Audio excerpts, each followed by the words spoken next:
Hey everybody, welcome. I noticed that my Ethereum 2.0 Part 1 was probably a little dry for most people, so I went searching. I came across a wonderful analogy created by Kieran Mulholland, and I've absolutely stolen his idea about buses and trains in Ethereum 1.0 to Ethereum 2.0. I'll link Kieran Mulholland's channel down below.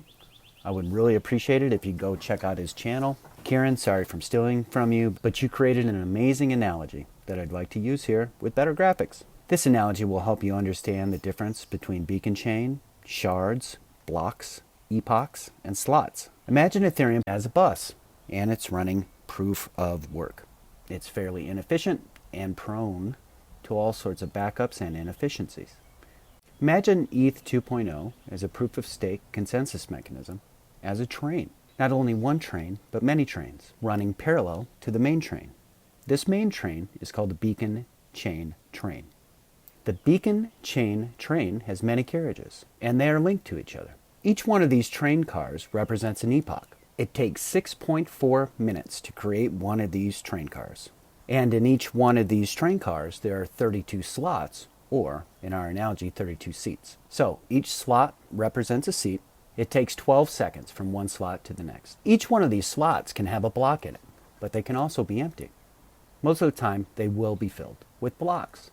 Parallel to this beacon chain train, you have shard trains. They're all running parallel. Each time a new train car is created, the beacon chain train cars are going to be interlocked and connected to the 64 other trains, which are running next to it. These 64 other trains represent shards. This will improve the efficiency of Ethereum dramatically. Every 6.4 minutes, there's going to be an additional train car created on the beacon chain, and 64 additional train cars on the shards. How is Ethereum 1 going to be associated or linked into the Ethereum 2 blockchain? Imagine that there's something called shard 0, and it's a ramp, and the Ethereum 1 bus is going to drive onto that ramp. But the proof of work consensus algorithm is going to be removed and replaced with proof of stake. Thanks again to Kieran Mulholland and his analogy of buses and trains when comparing Ethereum 1 and Ethereum 2.